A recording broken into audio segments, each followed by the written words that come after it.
What happens when a person's entire life is judged by the uniform they wear in the heart of New York City, inside one of its most exclusive restaurants? A struggling waitress named Evelyn Reed was about to find out. She was invisible to the elite diners she served, just another face in the crowd. But she held a secret, a brilliant mind, and a past that was tragically connected to the very man who would become her tormentor. When a powerful billionaire, Julian Croft, decided to mock her in a language he was sure she wouldn't understand, he had no idea he wasn't just insulting a waitress. He was awakening a ghost from his past, and she was about to expose a lie that his entire empire was built on. The Aria Ristorante wasn't just a restaurant, it was a theater. Perched on the 60th floor of a skyscraper overlooking Central Park, it was a stage where New York City's financial gods and goddesses performed the nightly ritual of obscene wealth. The air hummed with the low murmur of million-dollar deals and the clinking of crystal glasses filled with wine that cost more than a month's rent. For the staff, it was a different kind of performance. Theirs was a ballet of silent service, of anticipating needs before they were spoken of becoming part of the luxurious background. And in this theater, Evelyn Reed was one of the dancers. To the patrons, she was just the waitress. A pleasant, if forgettable face, with tired eyes and hair pulled back in a severe regulation bun. They saw the crisp white apron, the black uniform, and the practiced, gentle smile. They didn't see the woman who had graduated summa cum laude from Columbia University, with a dual degree in linguistics and international business. They didn't see the daughter who spent her nights researching experimental treatments for her mother's early-onset Alzheimer's, a disease that was stealing the brilliant woman who had raised her. They didn't see the weight of the medical debt that felt like a physical anchor, pulling her down into this life of servitude. 5 years ago, Evelyn's life had been on a different trajectory. She was the star student, the one destined for a corner office in a global corporation. Her father, a genius software engineer, had been her hero. He'd built a company sterling innovations from the ground up. It was his passion, his legacy. Then came the hostile takeover. A ruthless corporate predator named Alistair Croft had descended using financial leverage and legal loopholes to swallow their company whole, gut it for its patents, and cast her father aside. The stress of the betrayal, the loss of his life's work, had triggered a massive heart attack. David Reed died at 52, leaving behind a mountain of legal fees and a heartbroken family. The Croft name became a curse in their household. The fortune that had funded Alistair's son, Julian Croft, and his meteoric rise as a tech visionary was in Evelyn's eyes blood money. Stolen money. Now that stolen fortune paid for the very food she served. Every night was a lesson in humility and biting her tongue. She'd listened to men half as smart as her drone on about their market conquests, using the very business jargon she had once aced in her final exams. She'd pour wine for women adorned in jewels that could pay off her mother's medical bills for a decade. She smiled, she nodded, she refilled their water glasses, and a small part of her soul chipped away with every deferential, "Yes, sir."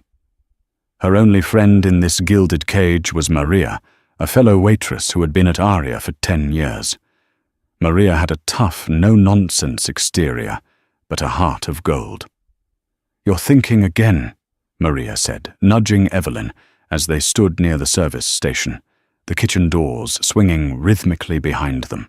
"I can see the smoke coming out of your ears. Let me guess. Table 7 is debating whether to buy a Picasso or a private island for their anniversary." Evelyn forced a small laugh. Worse. They were complaining about the capital gains tax. The man said, and I quote, "It's practically theft." Maria rolled her eyes so hard It was a wonder they stayed in their sockets. Theft. Right. Tell that to my landlord. Look, honey, just put on your happy face. We're almost through the main rush. Just a few more tables and we can go home and count our glorious tips. But the night was far from over. The maître d', a perpetually stressed man named Jean-Pierre, approached them, his face pale. "Evelyn," he said, his voice a hushed, urgent whisper. "The Croft party just arrived. Table 12, the grand corner booth. They requested our best server." He looked at Evelyn, his eyes pleading. "That's you. Please don't mess this up. Julian Croft could buy this entire building with the change in his sofa." Evelyn's blood ran cold. Croft. She had seen his face 100 times on the covers of Forbes and Wired magazines. Julian Croft, the self-made billionaire, the charismatic tech mogul who had inherited his father's killer instinct, but packaged it in a more palatable Silicon Valley-approved shell. He was the son of the man who had destroyed her family. And he was here. Her heart hammered against her ribs, a frantic drumbeat of panic and rage. She wanted to run. She wanted to throw her apron on the floor and walk out. But then the image of her mother's face flashed in her mind, the confusion in her eyes, the mounting medical bills on the kitchen table. Quitting wasn't an option. Survival was a cage with no doors. "Of course, Jean-Pierre," she said, her voice betraying none of the turmoil inside. She smoothed down her apron, a futile gesture of composure. "I'll take care of them." As she walked toward table 12, each step felt like a mile. She was walking toward the ghost of her past, the living embodiment of her family's ruin.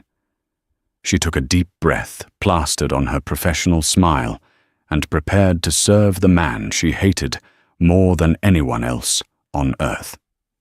Table 12 was the best seat in the house, a plush, semicircular booth of deep crimson leather that offered a panoramic, glittering view of the city. 3 people were already seated, bathed in the soft, intimate glow of the table's single candle. As Evelyn approached the conversation, loud and self-assured, quieted, all eyes turned to her. Julian Croft was exactly as he appeared in his magazine profiles, impossibly handsome, with sharp, chiseled features, dark hair, styled with casual perfection, and eyes the color of cold steel. He wore a custom-tailored suit, no tie, the top 2 buttons of his crisp white shirt undone. He exuded an aura of effortless power, the kind of confidence that comes from never having been told no in your life. To his right sat a younger man, Marcus Thorne, his junior partner. He was a sycophant in a suit, his posture a study in deference, as he leaned in, hanging on Croft's every word. On Croft's left was a stunningly beautiful woman, with platinum blonde hair and a dress that seemed woven from liquid silver. This was Isabel Sterling, a model or an actress or an heiress. Her role changed depending on the gossip column. Tonight her role was to be a beautiful ornament on Julian Croft's arm. "Good evening," Evelyn began, her voice a smooth, practiced melody. "My name is Evelyn, and I will be your server this evening. May I start you with some water for the table? We have a sparkling San Pellegrino, or our own house-filtered still." Julian didn't even look at her. He was swirling the ice in his empty glass, staring out at the city lights as if he owned them. San Pellegrino, and bring the wine list, the real one. The condescension was subtle, a verbal flick of the wrist, but it landed like a slap.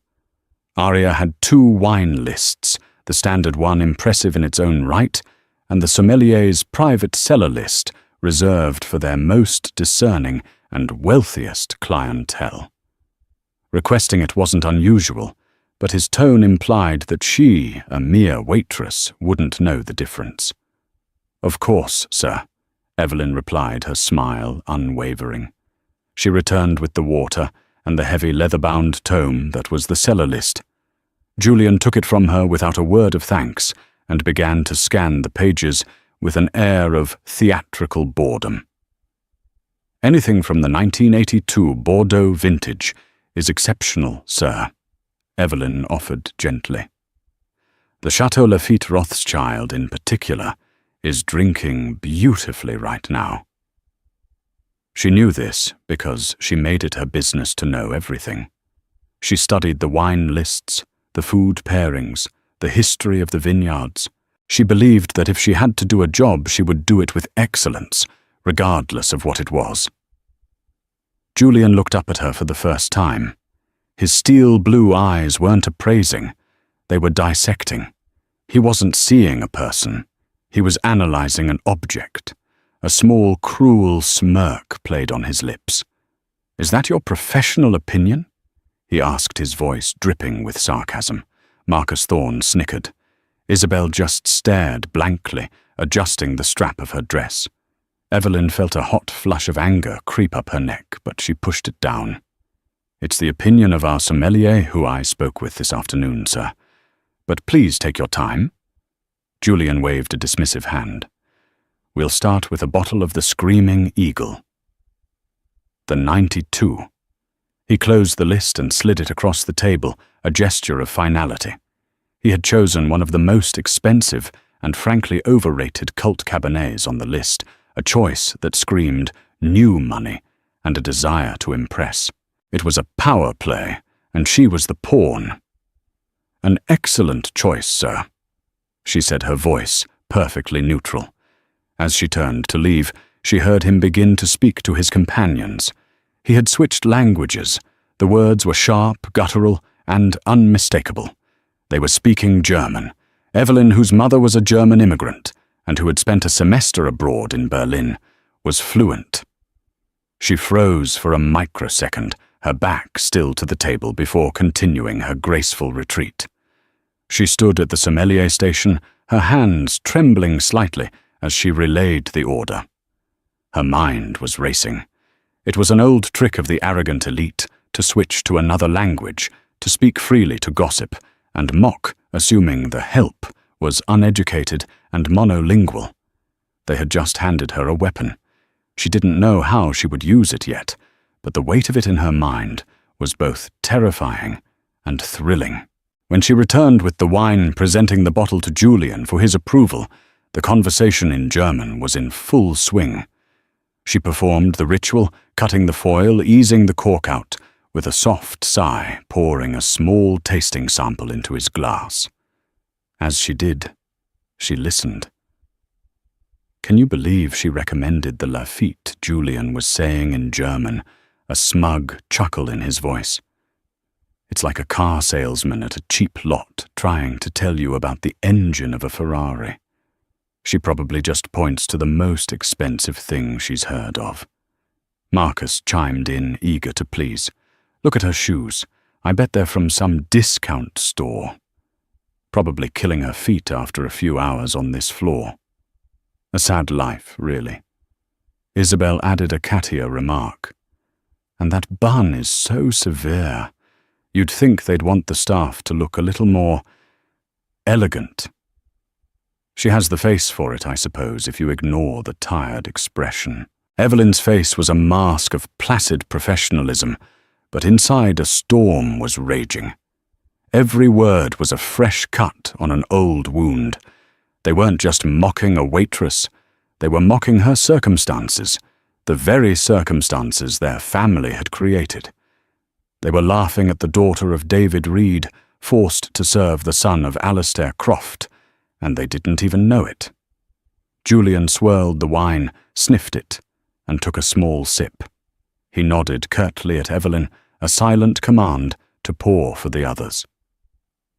As she leaned over to fill Isabel's glass, Julian delivered the final, most cutting blow, his voice low and conspiratorial. "It doesn't matter," he said in German. "People like her are background noise. They are here to serve us, to make our lives easier. Their own lives, their thoughts, their feelings, they are completely irrelevant."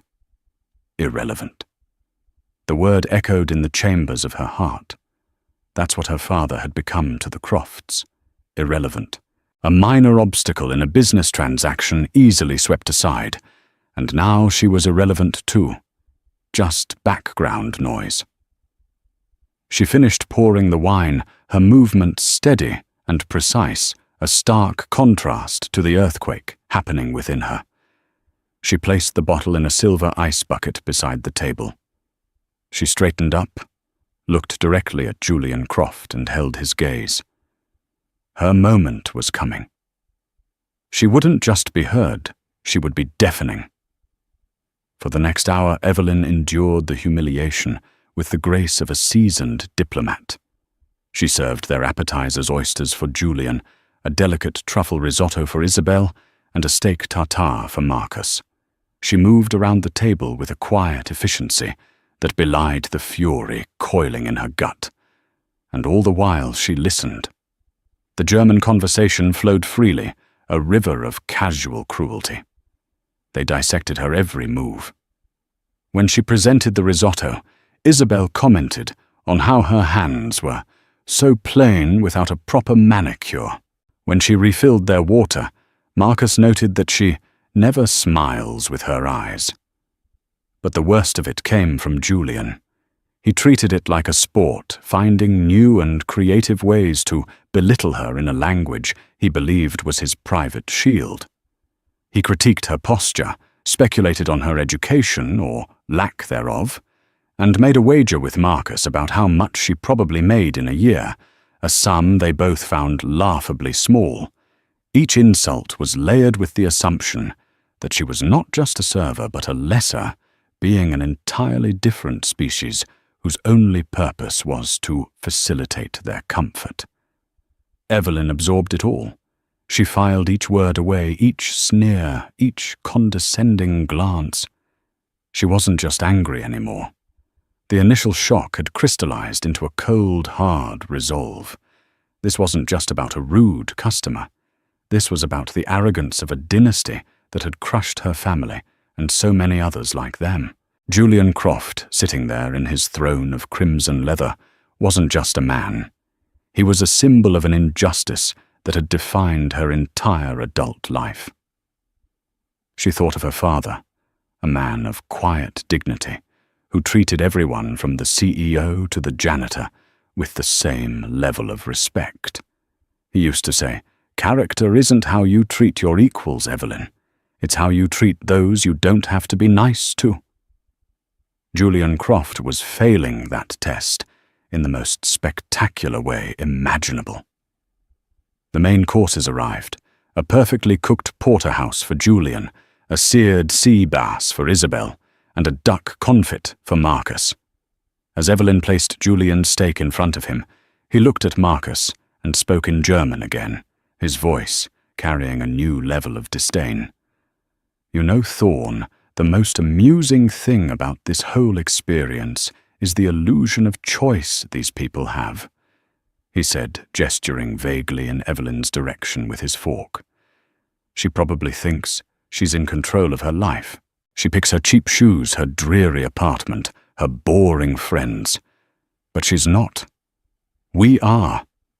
The economy we build, the companies we run, they dictate her entire existence. We are the architects of her little life, and she doesn't even know it. She's just a pawn on a board she can't see." That was it. That was the line, the one that severed the last thread of her professional restraint. The sheer, unadulterated hubris of it, the declaration that he was not just a man but a god, shaping the lives of the little people for his own amusement. Evelyn finished serving, ensuring each plate was perfectly positioned. She stepped back from the table, her hands clasped behind her back in her usual service posture. The storm inside her had gone silent. Now there was only a profound, chilling calm. She waited for a lull in their conversation. Julian had just taken a bite of his steak and was savoring it with a look of smug satisfaction. Evelyn took a small, deliberate step forward. She looked directly at Julian Croft, her eyes clear and unwavering. And then she spoke. Her German was flawless. Not the textbook German of a student, but the fluid, idiomatic German of a native speaker, coloured with a slight, sophisticated Berliner accent she'd inherited from her mother. "Your steak, Herr Croft?" She began, her voice quiet, yet carrying an undeniable authority that made all three of them freeze forks halfway to their mouths. "I do hope it is to your liking. And for the record, your use of the dative case is a bit clumsy. A common mistake for Americans. It should be auf einem Brett, das sie nicht sehen kann, not auf ein Brett. A subtle distinction, but in a language as precise as German precision matters, don't you think silence?" It was a silence so profound it felt as if the air had been sucked out of the room. The ambient chatter from other tables, the distant clatter of the kitchen, it all faded into nothing. Julian Croft's face, which had been a mask of arrogant amusement, was now completely blank. The blood drained from it, leaving behind a pale, waxy sheen. He looked as if he'd been struck by lightning. Marcus Thorne's jaw was literally hanging open. He stared at Evelyn, then at Julian, then back at Evelyn, his eyes wide with disbelief and panic. Isabel Sterling simply looked confused, her perfectly sculpted brow furrowed. Evelyn held Julian's gaze, letting the weight of her words settle. She hadn't raised her voice. She hadn't been emotional. She had delivered the takedown with the precision of a surgeon's scalpel. Then she switched back to perfect, unaccented English, her voice now crisp and clear. "But please don't let my observations interrupt your meal," she said, her professional smile returning, but this time it was different. It wasn't gentle or deferential. It was sharp, victorious, and utterly terrifying. "Is there anything else I can get for you this evening? Perhaps a dictionary?" Julian Croft, the master of the universe, the architect of little lives, was speechless. He just stared at her, his mind visibly scrambling to process what had just happened. The pawn had just spoken, and it had put the king in check. The silence at table 12 stretched for an eternity. Julian Croft continued to stare, his fork hovering forgotten over his plate. The carefully constructed world he inhabited, a world where he was the puppet master and everyone else was a marionette, had been shattered by a single perfectly enunciated German sentence. It was Marcus who finally broke the spell, stammering in English, You speak German." It was a stupid question, but it was the only one his panicked brain could form. Evelyn turned her cool gaze on him. "Fluently," she replied. "Among other languages. Linguistics was my major at Columbia, you see, but I do appreciate you all providing me with an opportunity to practice. It's been a while since I've been so entertained." The word entertained hung in the air heavy with unspoken meaning. She was no longer just a waitress. She had transformed. She was now their judge. Julian finally found his voice. It was a low, dangerous growl. "What is your name? I believe I told you when you arrived, Mr. Croft." Evelyn said, her tone still impeccably polite. "It's Evelyn. Evelyn Reed." She watched his face carefully as she said her last name. She was looking for a flicker of recognition, a sign that the name Reed meant something to him, that the ghost of the company his father had destroyed still lingered somewhere in the Croft family's memory. But there was nothing. To him, David Reed and Sterling Innovations were ancient history, a footnote in his father's ledger of corporate conquests. The ignorance was in its own way more insulting than the mockery. Julian slammed his fork down on the table, the sharp clang making Isabel jump. "I want to see your manager. Now." This was his default setting, when challenged, summon a higher authority to crush the problem. "That won't be necessary," Evelyn said calmly. Before he could protest, she continued, her voice dropping slightly, becoming more personal. shedding the last vestiges of her server persona. "Because you and I have something much more interesting to discuss than my employment status." She took another step closer, leaning in slightly, forcing them into an uncomfortable intimacy. "You spoke of architects and pawns, Mr. Croft. It was a fascinating metaphor. It reminded me of a story about a brilliant software architect named David Reed. He built a small but innovative company from nothing, Sterling Innovations. Does that name ring a bell?" Still nothing. Julian's face was a mask of cold fury. "I have no idea what you're talking about. Get your manager." "Oh, I think you do," Evelyn pressed on her voice like ice. "Or at least you should, because the profits from gutting that company and selling off its patents for parts were the seed money for your very first visionary tech venture. Your father, Alistair Croft, was the architect of that deal, a truly masterful piece of corporate raiding. My father, he was the pawn." The puzzle pieces finally clicked into place in Julian's mind. A shadow of comprehension, followed by dawning horror, passed across his features. Reed, Sterling Innovations. It was a name from the distant past, a story he'd heard his father boast about at a dinner party years ago. A textbook hostile takeover. Alistair had called it, laughing as he described the founder's despair. "My father died of a heart attack, 6 months after yours destroyed his life's work." Evelyn said, her voice now trembling with a righteous fury she could no longer contain. "He died with your family's name on his lips.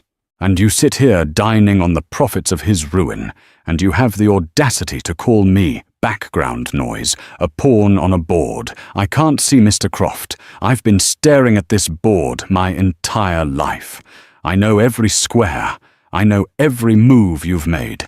The self-made billionaire story is a wonderful piece of public relations, but it's a lie. You didn't start in a garage. You started on my father's grave." The air crackled with tension. Marcus looked like he was about to be physically ill. Isabel was staring at Julian with a new horrified expression, as if seeing him for the first time. And then something shifted. The commotion had started to draw attention. From the corner of her eye, Evelyn saw Jean-Pierre, the maître d', hurrying toward them, his face a mess of anxiety. But more importantly, a man at the adjacent table, an older gentleman with an air of quiet, old-money authority, had stopped his own conversation and was now listening with rapt attention. Evelyn recognized him from the society pages. It was Arthur Vanderbilt III, a titan of industry, a man whose integrity was as legendary as his fortune. He was exactly the kind of investor Julian Croft was always trying to court. Julian saw him too. A wave of pure panic washed over his face, eclipsing his anger. His public humiliation was escalating into a full-blown professional catastrophe. "That's enough," he hissed at Evelyn, his voice low and desperate. "This is not the time or the place." "You chose the time and the place, Mr. Croft," Evelyn retorted, her voice rising to ensure the neighboring tables could hear. "You chose it when you decided to mock a waitress in a foreign language to impress your friends. You just happened to choose a waitress whose entire life was collateral damage in your family's greedy ascent to power." She stood tall, her apron no longer feeling like a uniform of servitude, but a warrior's armor. "So no, I will not be getting my manager. I believe I am the one in charge of this conversation now." Arthur Vanderbilt III put down his wine glass, the soft clink echoing the finality of a judge's gavel. He was a man in his late 60s, with a mane of silver hair and eyes that had seen the rise and fall of countless corporate empires. He turned his full attention to the drama unfolding at table 12. His dinner companion, a younger man who was clearly an associate, watched with equal intensity. Julian Croft's panic was palpable. He was a shark in the boardroom, But here in the court of public opinion, with a man like Vanderbilt as a witness, he was bleeding. "This is a private matter," Julian managed to say, his voice strained. He was trying to project authority, but it came out as a desperate plea. "It stopped being a private matter when you decided to publicly ridicule my employee." A new voice boomed. Jean-Pierre had arrived, his face flushed. He was wringing his hands, torn between his fear of Croft and his duty to his staff. "Madame, Monsieur, is there a problem here?" Before Evelyn could speak, Arthur Vanderbilt answered for her. "There doesn't appear to be a problem, Jean-Pierre," he said, his voice calm and resonant. "On the contrary, I believe we are witnessing a long overdue reckoning. Please don't interrupt." Jean-Pierre froze, his mouth agape. A directive from Arthur Vanderbilt superseded one from nearly anyone else in the city. He gave Evelyn a wide-eyed, helpless look and took a few steps back, becoming a spectator like everyone else. Evelyn felt a surge of adrenaline. She had an audience, and not just any audience, one that held real power. She turned her focus back to Julian, who now looked trapped, his predatory instincts replaced by the frantic energy of cornered prey. "The lie you've built, Mr. Croft," Evelyn continued, her voice clear and unwavering, "is that you are a maverick, a disruptor, who built a tech empire on pure genius. But Croft Enterprises' foundational algorithm, the one that launched your entire streaming platform, it wasn't developed in your lab. It was an evolution of a data compression technology my father, David Reed, patented under Sterling Innovations. A patent your father acquired for pennies on the dollar after he bankrupted him." Marcus Thorne gasped. "Julian, is this true?" Julian shot him a murderous glare. "Of course not. This is slander. She's a disgruntled—" "I have the patent numbers." Evelyn cut him off sharply. "I have my father's original design documents. I've spent the last 5 years of my life studying them, comparing them to your proprietary code, which, by the way, has a digital watermark that can be traced back to my father's original work, if you know where to look. It was his signature, a little quirk he embedded in everything he built. I imagine your high-paid engineers never thought to scrub it, because why would they? They were working on the code of a failed company. Who would ever check? This was her trump card. It wasn't just a moral accusation. It was a verifiable technical claim. It was the kind of detail that could launch a multi-billion-dollar lawsuit. Julian's face went ashen. He knew about the acquisition of Sterling's intellectual property, of course, but he'd always considered it a simple, albeit ruthless, business transaction. He had no idea about the specifics about digital watermarks or any lingering ghosts in the machine. He had built his empire on a foundation he never bothered to inspect, and now a waitress was telling him it was rotten to the core. Isabel, who had been silent and shrinking into the booth, finally spoke. "Julian, what is she talking about?" Her voice was small, filled with a dawning horror that the man she was with was not the visionary he claimed to be, but a fraud. Julian ignored her. His world was shrinking, the walls of the restaurant closing in. His gaze flickered again to Arthur Vanderbilt, who was now stroking his chin, a look of profound distaste on his face. Vanderbilt was notoriously scrupulous.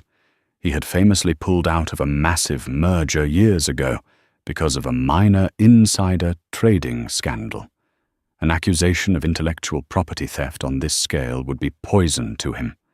The multi-billion-dollar green energy deal Croft had been trying to bring Vanderbilt in on for the last 6 months was evaporating before his very eyes.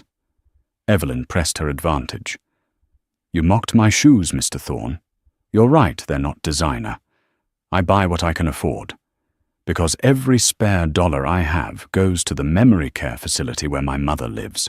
A woman whose mind is fading, who barely recognizes me some days, because the stress of losing her husband and her home, all thanks to the Croft family, accelerated her illness. You mocked my sad little life. Mr. Croft, this is the life you architects built for me. She untied her apron, her movements slow and deliberate. She folded it neatly and placed it on the table directly on top of Julian's half-eaten steak. It was a gesture of finality, of liberation. I quit, she said, not to Jean-Pierre, but to Julian. But I want you to know something. You were right about one thing. I am a pawn. But even a pawn, Mr. Croft, when it reaches the other side of the board, can become a queen. With that, she turned her back on them.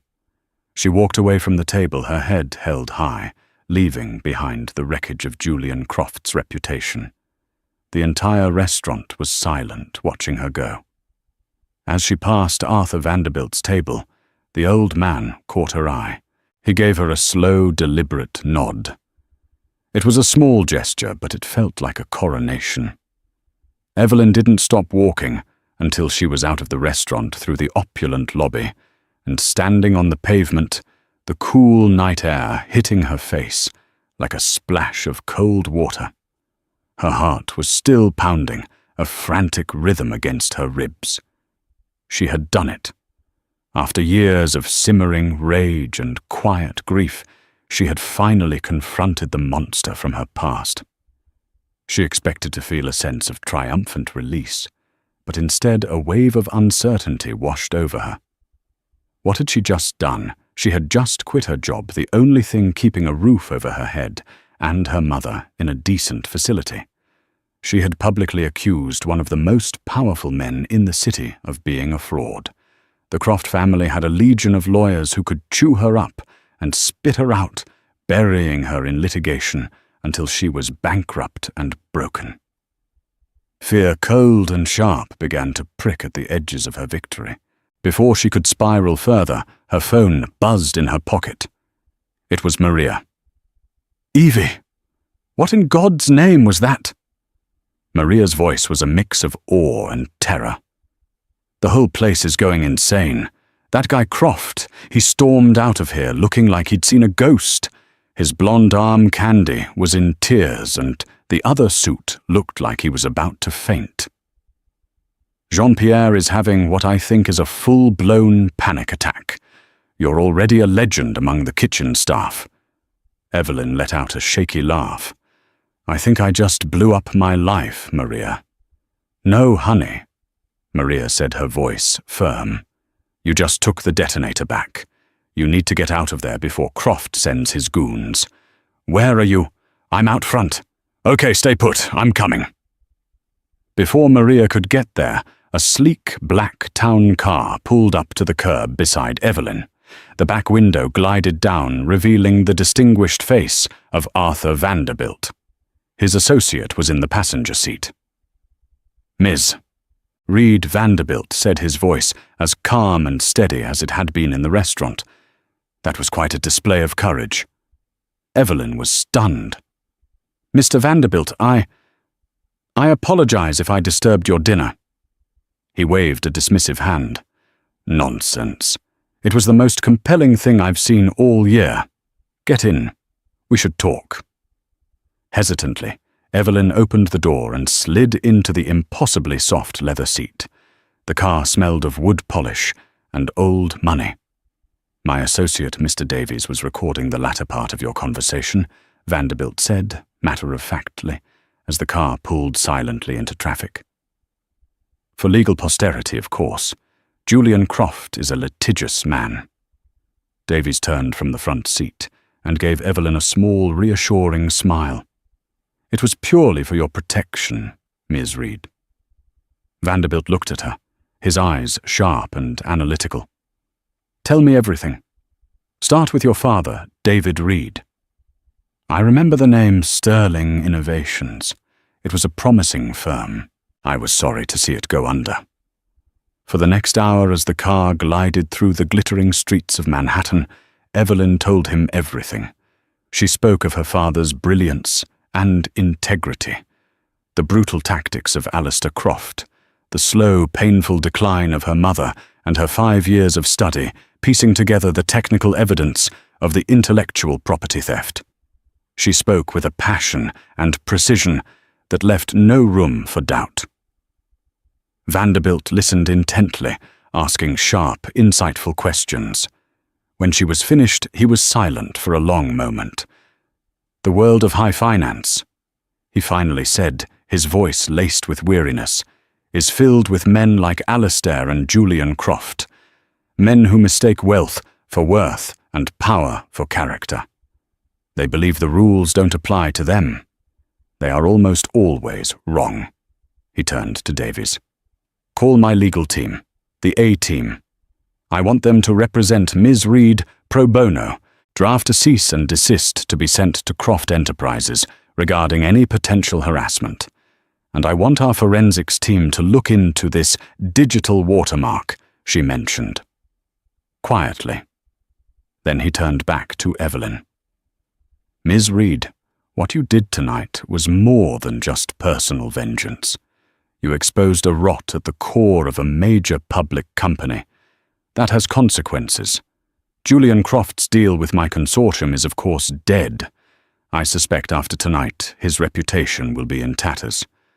But that's his problem. Let's talk about your problem." I don't have a job," Evelyn said, the practical reality of her situation setting in again. Vanderbilt smiled, a genuine warm smile that transformed his stern features. "A woman with your linguistic skills, your business acumen, and your particular talent for uncovering inconvenient truths is not someone who should be serving wine. I have a corporate intelligence division at my firm, Vanderbilt Capital. We analyze risks, investigate potential partners, and dig into the things people don't want us to find. It's grueling, exacting work, and it pays considerably more than waiting tables. The position is yours if you want it." Evelyn stared at him, speechless. In the span of a few hours, her life had been turned upside down, then inside out. She had walked into Aria Ristorante as a waitress, drowning in debt and despair. She was leaving it with one of the most powerful allies in the city, and the job offer of a lifetime. Tears welled in her eyes, not of sadness or fear, but of overwhelming cathartic relief. "Yes," she whispered, her voice thick with emotion. "Yes, Mr. Vanderbilt, I want it." The aftershock of her confrontation was only just beginning. But for the first time in 5 long years, Evelyn Reed felt the ground beneath her feet begin to solidify. The fallout was immediate and spectacular. By the next morning, the story was all over the financial news blogs, albeit in hushed, speculative tones. Vanderbilt pulls out of Croft Energy deal after bizarre restaurant incident. One headline read. Another from a more gossip-oriented site screamed, "Billionaire Julian Croft's epic meltdown, the waitress who knew too much." Arthur Vanderbilt's associate, Mr. Davies, had masterfully leaked a sanitized version of the story to a trusted journalist. It didn't mention the German insults, focusing instead on the more legally potent claim of a waitress, the daughter of a wronged inventor, publicly confronting Croft over the origins of his company's technology. It was enough to send Croft Enterprises stock into a nosedive. The board of directors convened an emergency meeting. Julian Croft, for the first time in his charmed life, was facing a full-blown mutiny. He tried to fight back. His PR team released a statement calling the accusations baseless and slanderous, framing Evelyn as an unstable and opportunistic former employee. But the narrative was out of their control. Vanderbilt's quiet but firm confirmation that he had lost confidence in Croft Enterprises' leadership was a death knell in the investment community. Meanwhile, Evelyn's life was transforming. She started her new job at Vanderbilt Capital the following Monday. The office was a world away from the controlled chaos of the restaurant. Here her intellect was the main course. She was given a team resources and a single overarching directive from Vanderbilt himself: find the truth. Her first project was fittingly to build the official case against Croft Enterprises. Working with Vanderbilt's elite legal and forensic teams, she guided them through her father's old documents. The digital watermark, exactly as she had described, was found deep within the source code of Croft's flagship streaming platform. It was irrefutable. The ghost in the machine had been found. Armed with this evidence, Vanderbilt's lawyers didn't file a lawsuit. They arranged a private meeting. In a sterile, glass-walled boardroom high above the city, Evelyn Reed once again came face to face with Julian Croft. He looked like a different man. The arrogance was gone, replaced by a haggard, haunted look. His lawyers did the talking, but his eyes never left Evelyn. He wasn't looking at a waitress anymore. He was looking at the woman who had single-handedly dismantled his entire world. The settlement was staggering. A massive 9-figure sum was to be paid into a trust for Evelyn and her mother's care. But that wasn't Evelyn's most important demand. The terms also required Croft Enterprises to issue a public statement acknowledging the foundational technological contributions of the late David Reed of Sterling Innovations. Julian Croft had to publicly admit that his self-made empire was built on the work of the man his father had ruined. It was a public humiliation from which his brand would never recover. His board forced him to step down as CEO. Marcus Thorne was fired for his complicity. Isabel Sterling had long since vanished, eager to distance herself from the scandal. A few months later, Evelyn sat by her mother's bedside in a new state-of-the-art care facility, the best in the country. Her mother's condition was stable, and for the first time in years there was a glimmer of recognition in her eyes. "You look like your father today," she said, her voice a soft whisper.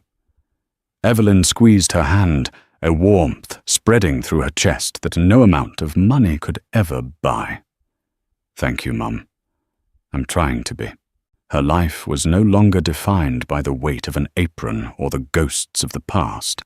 She had a future, one she had built, not with inherited wealth or ruthless tactics, but with intelligence, courage, and an unyielding belief in the truth.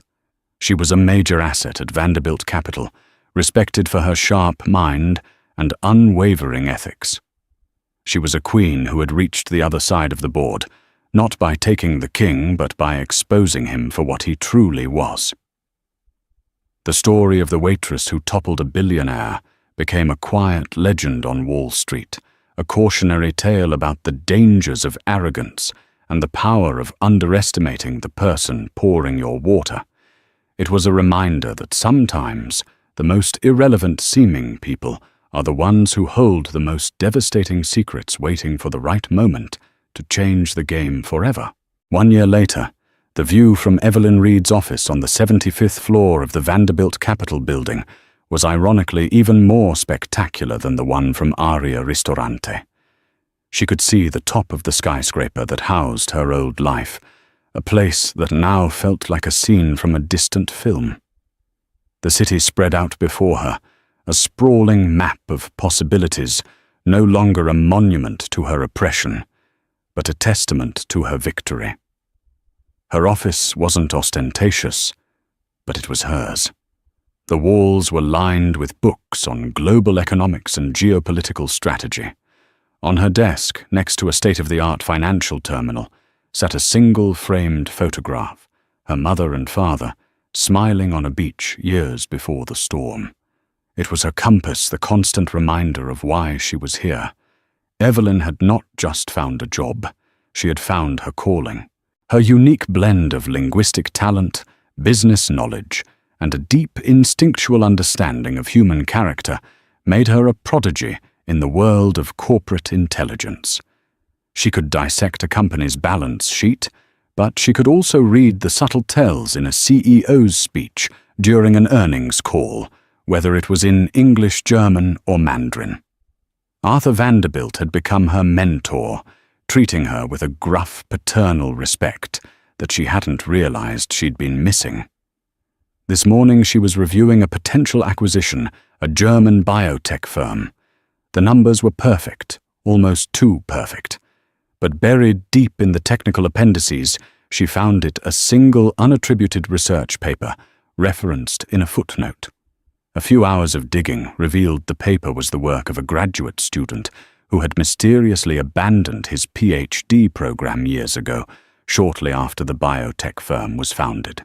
It was a faint echo of her own family's story, a brilliant mind whose work was being absorbed without credit. She flagged it, drafting a concise 3-paragraph memo to Mr. Vanderbilt. She didn't need to be dramatic. The facts spoke for themselves. She hit send, confident that her discovery had just saved the firm from a 9-figure mistake and a future lawsuit. She was no longer just identifying pawns, she was protecting them. A calendar alert popped up on her screen. Lunch with Maria. She smiled, grabbing her coat. Meanwhile, 10 blocks away, in a rented, sterile office space that smelled of new carpet and desperation, Julian Croft was trying to resurrect his career. He was pitching a new app, a blockchain-based social media platform, to a pair of young, unimpressed venture capitalists. The old charisma was there, but it was frayed at the edges. The tailored suit was the same, but it hung on him differently, as if the confidence that once filled it out had evaporated. It's a decentralized, user-owned paradigm that will disrupt the entire industry. He was saying, his voice lacking its old booming conviction.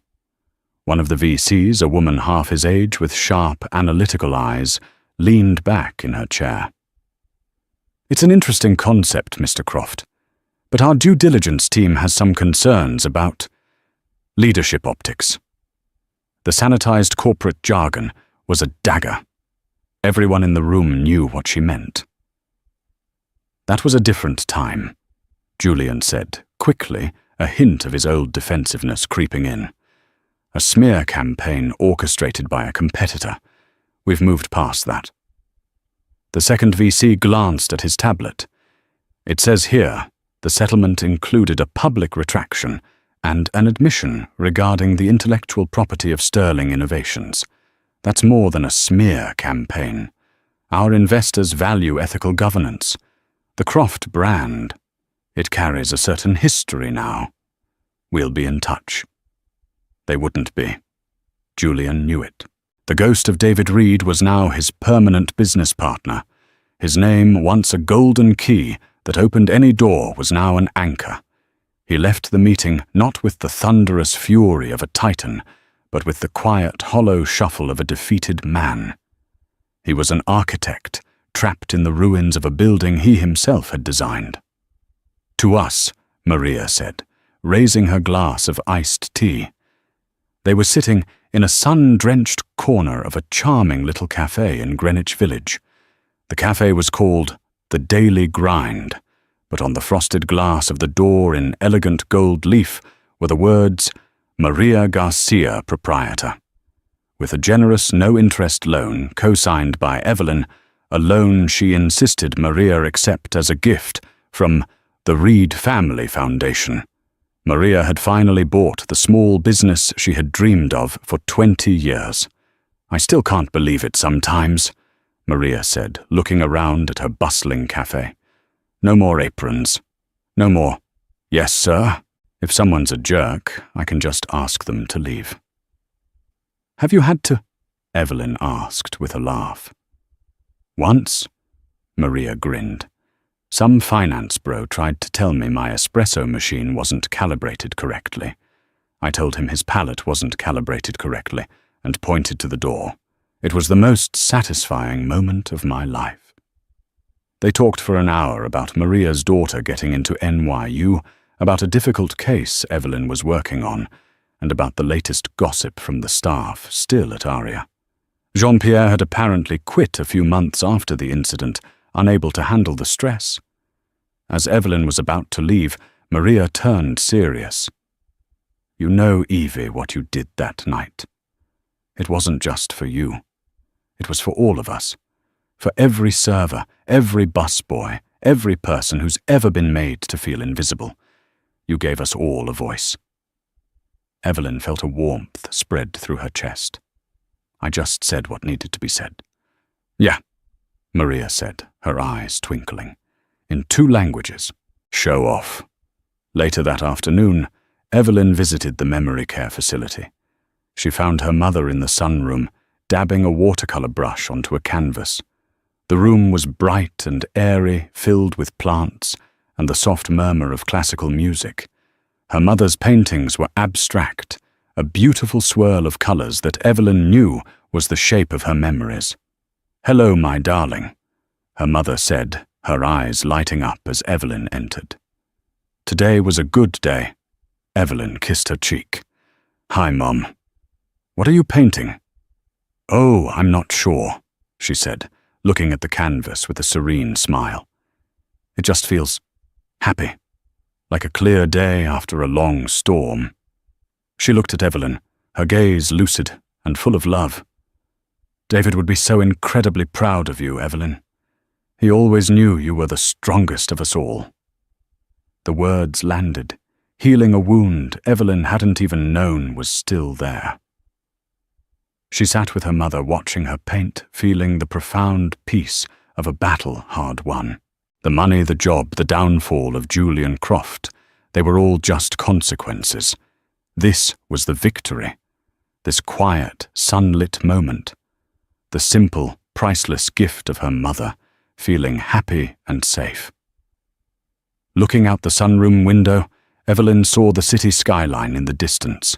She remembered standing at table 12, a pawn in a game she felt she couldn't see.